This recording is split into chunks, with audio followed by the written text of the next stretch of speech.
Hi again. The second video for Unit 8, Eliminations of Alkyl Halides. And in the previous video, 08B20, we discussed the E2 pathway, bimolecular, or elimination bimolecular. Here we're going to discuss the elimination unimolecular. Okay, so what does that unimolecular mean? It means that the speed of the reaction is only dependent on one type of molecule, one reagent, not two. And once we see the mechanism, I think it'll be very clear which reagent that is, or which starting material that is. Even though we're switching over to the E1 pathway from the previous video, which was E2, it still involves removing the beta hydrogen. So this is true. This illustration is true for all eliminations in Unit 8, all alkyl halide eliminations, that you are eliminating the beta hydrogen. Now if you look at this molecule, there are two beta carbons, one on the left and one on the right. And we can eliminate any one of those 5 hydrogens to get an alkene. But last time, or the last video, we talked about the two types of alkenes that you can make, the Zaitsev alkene or the Hofmann alkene. If you have to review those two terms, go ahead and look at 08B20. The thing is, with E1, there is no Hofmann alkene. There hasn't been a way developed to get the Hofmann alkene. In all cases, we are going to get what's called the Zaitsev alkene, which is the most stable alkene. Okay, enough with the introductions. We're going to jump right into E1. Yes, E1. What do you recall with SN1? Because SN1 was also unimolecular. If you know your substitutions well, you should know that SN1 is synonymous with carbocation formation. SN1, you go through a carbocation. SN2, you don't. So E1, you go through the carbocation.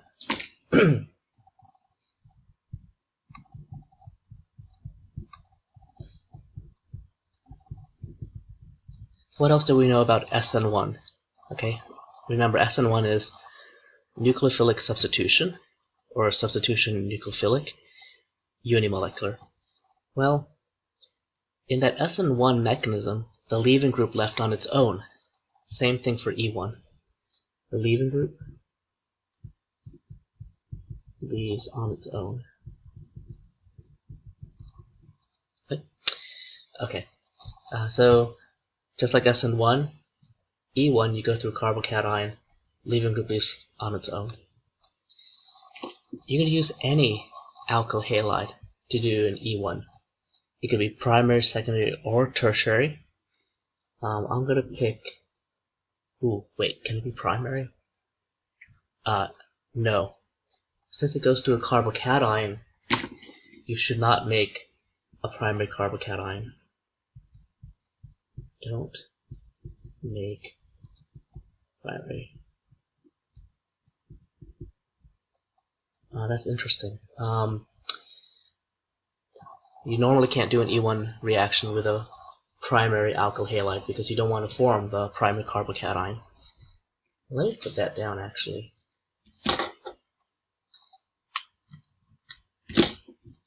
If you have a secondary or tertiary alkyl halide,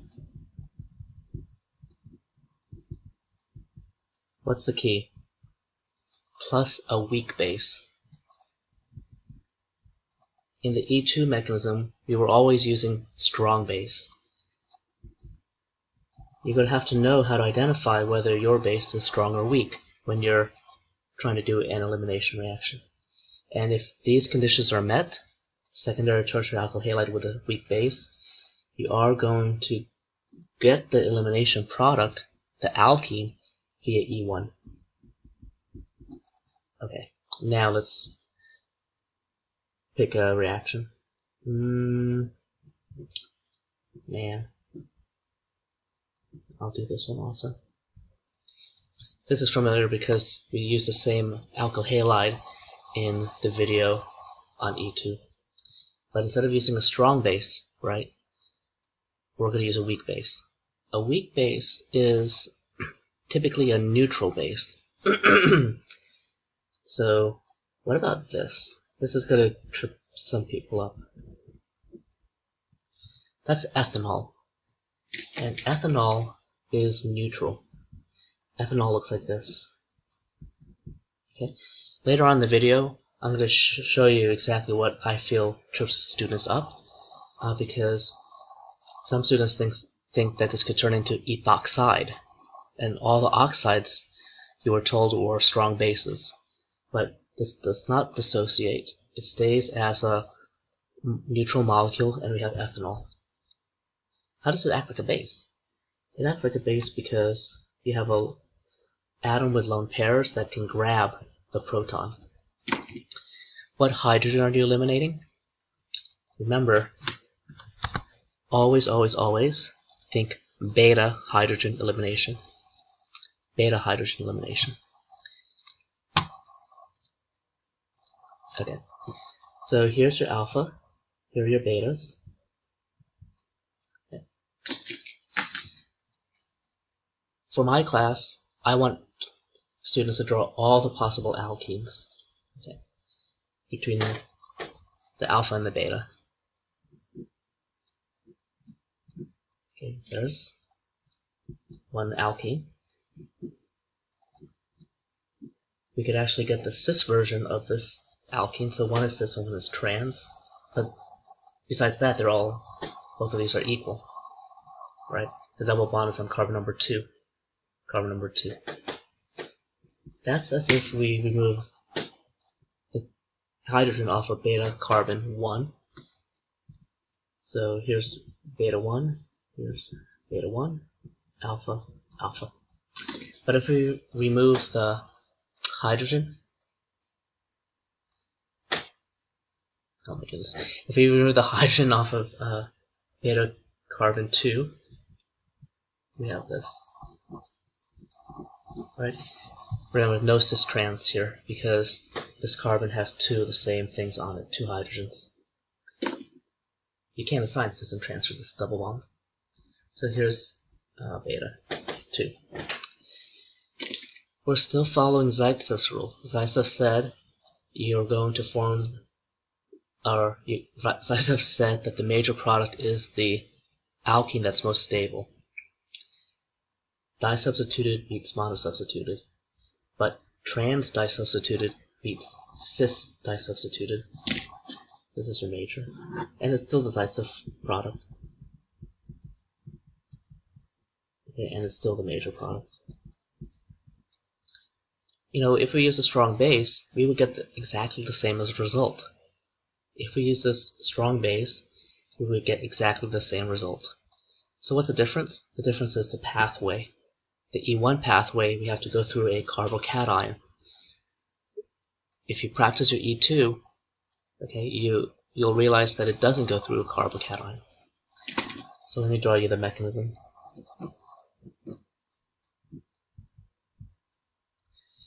The leaving group leaves on its own. We're not going to use the base to remove the beta hydrogen to help kick out the bromine. The leaving group leaves on its own. Okay, so I'll do this.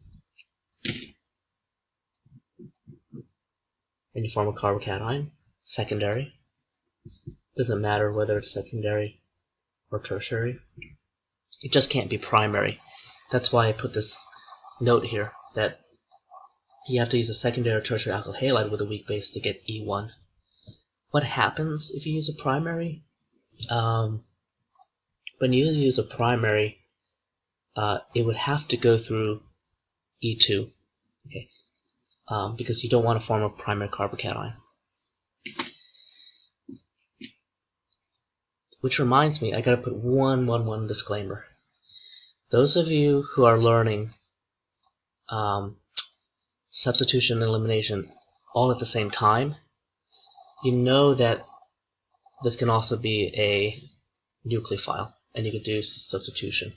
But for the sake of just focusing for this unit on just elimination, we will not consider substitution.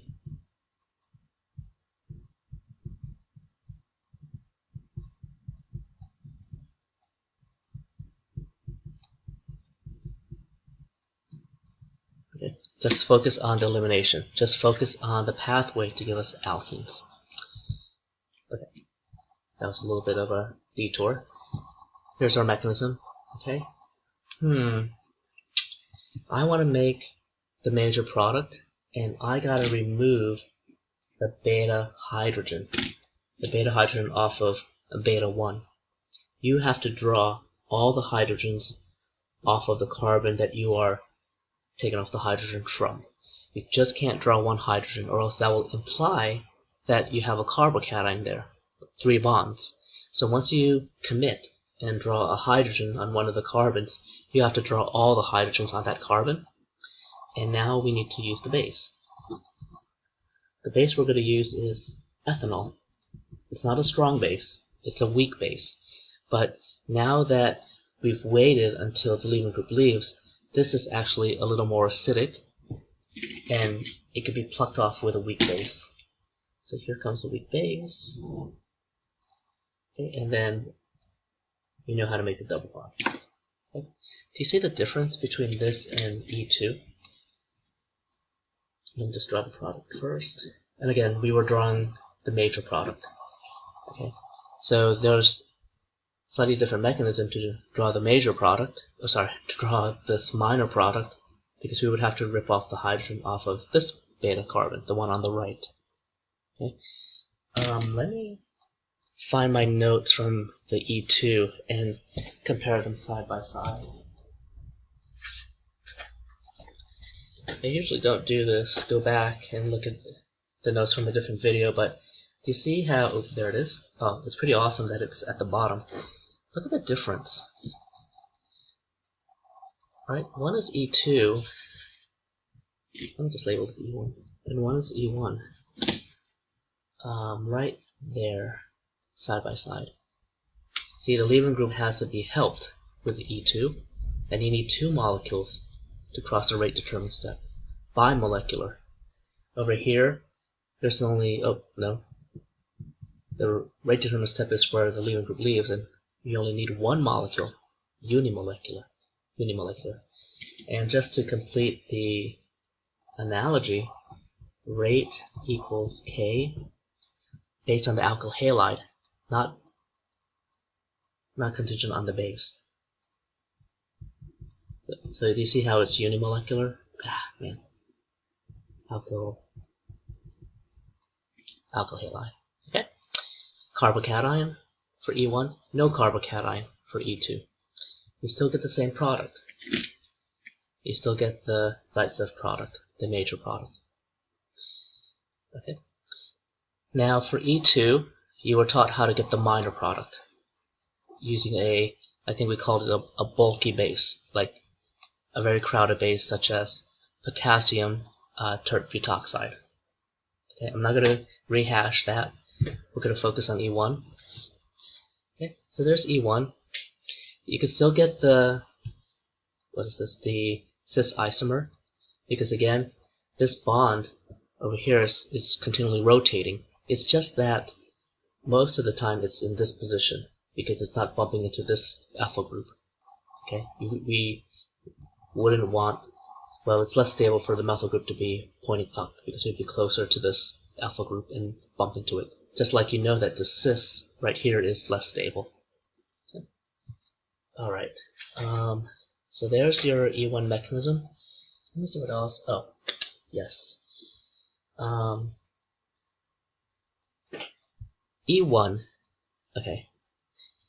Look at our base. Our base is a neutral molecule, but our base is also the solvent, actually. Ethanol is a liquid. So let me give you a list of weak bases. Water. Okay. That could do an E1 elimination, well, all the alcohols, ethanol, methanol, ethanol. Remember what ethanol is? It's, I'll write it as a condensed structure and as a line structure. Okay, just your alcohols. Maybe you could use, let me just think if I could use this. Yeah, you could use NH3. That's a weak base. What do you notice about these weak bases? They are neutral. They are neutral. Okay, so if you have any alkyl halide with these weak bases, you want to do an elimination, you'll do it via E1.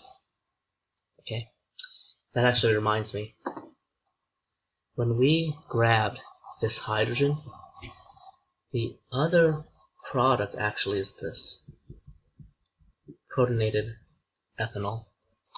But the thing is, we have a bromide, and eventually that proton will be transferred to the bromide to make HBr.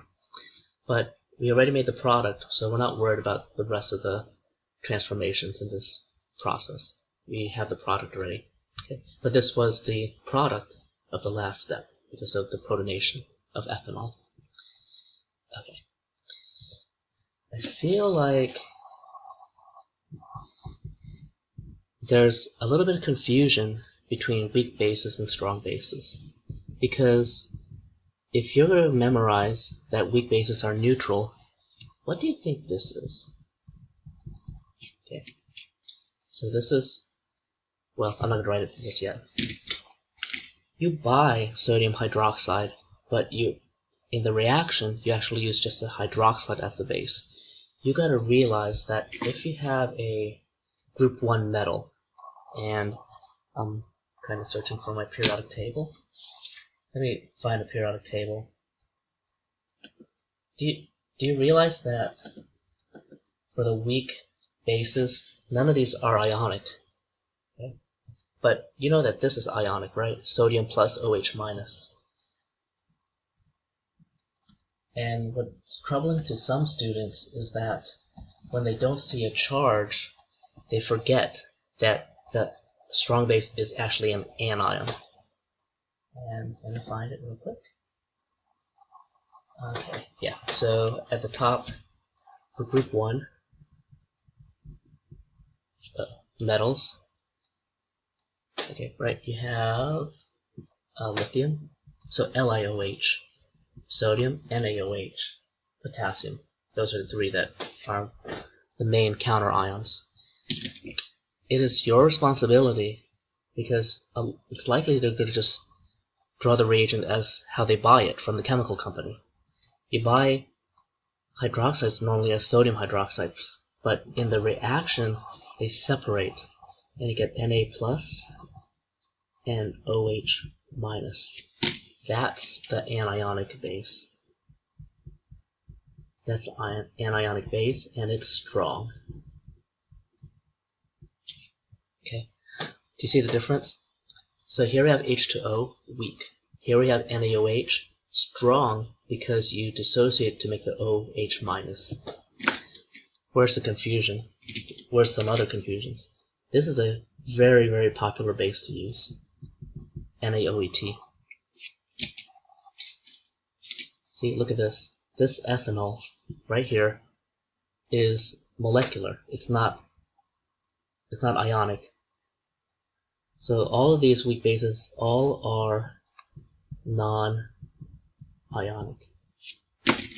This sodium ethoxide is ionic. And where's the confusion? See, it's OET. So a lot of people, not a lot, but some people look at this and say, oh, I have OET minus. You don't. This does not dissociate. It's always ethanol. It's always looking like this. It's always looking like this with the hydrogen. But for this molecule, you have to visualize, because you can't use this in the mechanism. Literally, you can't use this drawing in the mechanism. You have to use this drawing. The O with the 3 lone pairs and the negative. Now, you could draw the ethyl group as 2 lines, or you could just use the abbreviation OF. That's a strong base. Okay, this ETOH is not a strong base. What about the analogy for this?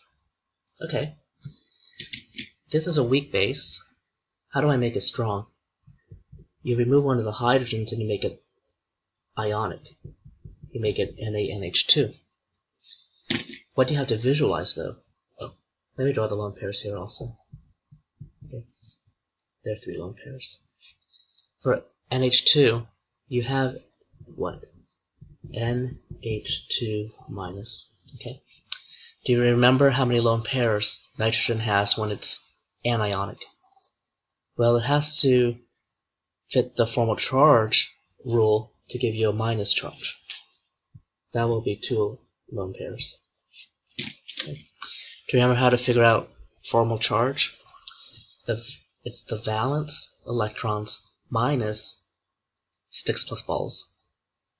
So the formal charge equals valence is 5 for nitrogen minus, it has 2 bonds, 1 to each hydrogen, sticks plus balls. It has 1, 2, 3, 4 balls. Oh boy, does this work out? Yeah, -1. So that nitrogen is -1. This wouldn't work out if we only had 1 lone pair, because you would only have 2 balls. 5 minus 4 is +1. Anionic. So now I'm going to write underneath strong base. These are the anionics, but you don't literally see the minus charge for a lot of the times.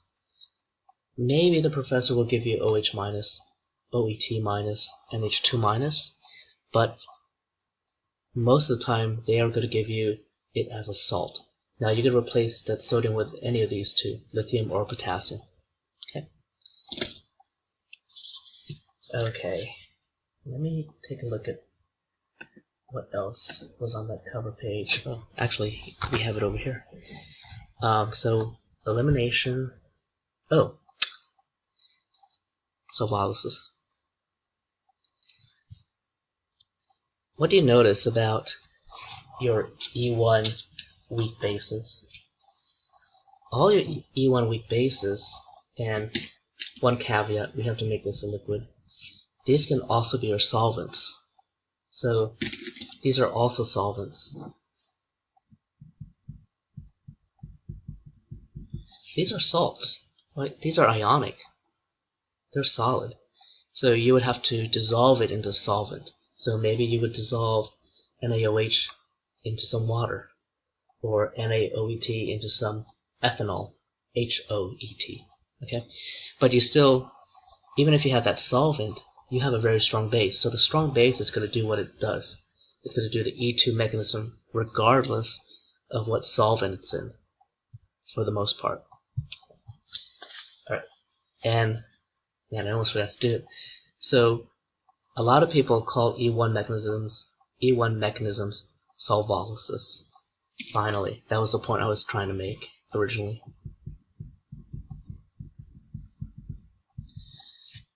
When you do solvolysis on an alkyl halide, all you're doing is you're mixing it with a solvent, usually a protic solvent that can act like a base. Okay.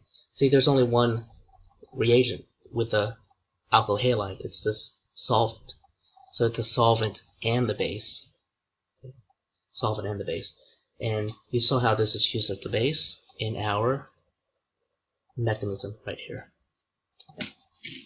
Okay, I know I'm rehashing a lot, but I feel like under the stress of an exam, some people are going to get this confused. Okay, which one's anionic and which one's neutral.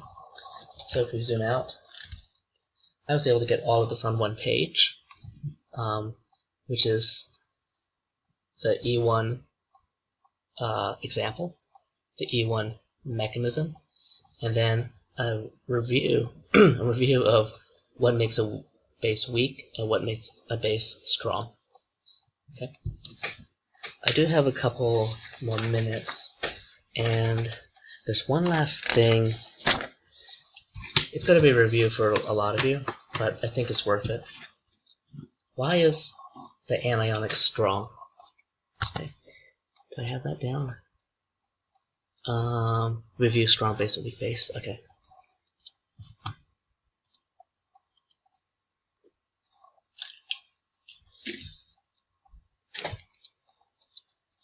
If you remember with acid-base chemistry, a strong acid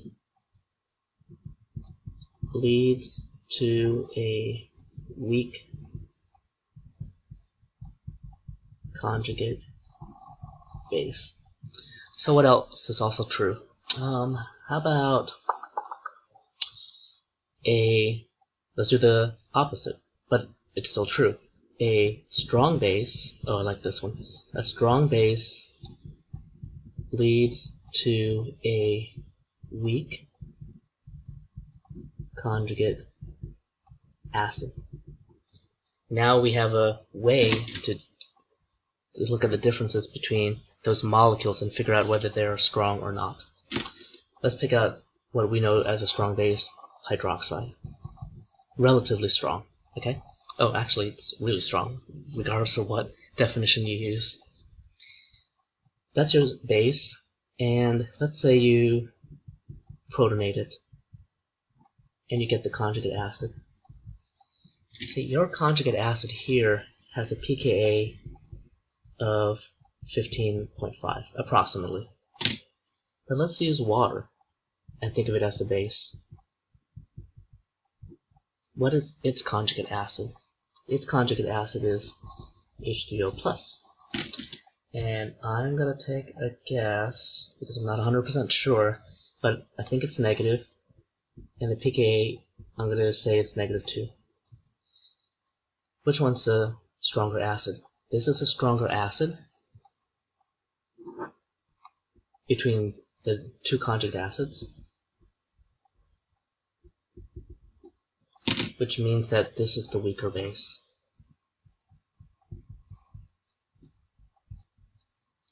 And what is this? This is weaker than this, so this is the stronger base. What are we doing? We're using our pKa knowledge to figure out which one's a weaker or stronger base. Just like you could use pKa knowledge to figure out which is a weaker or stronger acid. You could use pKa to figure out which is the weaker or stronger conjugate acid, because we have this. Very strong acids lead to weak conjugate bases. What's the other example? Those nitrogens, right? So NH2 is a strong base because NH3 is a weak base. Oops, weak acid. Weak acid, strong base. How are we going to contrast that? We'll contrast that with NH3. Okay, that was one of our listed weak bases. But it's a weak base because why? Because this is a strong acid, stronger acid than up here. The pKa's, should have reviewed my pKa's. The pKa for ammonia, around 36. The pKa for NH4 plus of around 9. Stronger acid, weaker base. But you could generalize this. The strong bases are the anions. The weaker bases are the neutral. And they could also be most likely the solvent. And that's why we could call this reaction not only an E1 reaction, but we can generalize and call it solvolysis. Okay. That's it for E1. Just understand the mechanism. Okay, you go through a carbocation, and yeah, the thing is, primary alkyl halides cannot do E1 because you would never, ever, ever make a primary carbocation.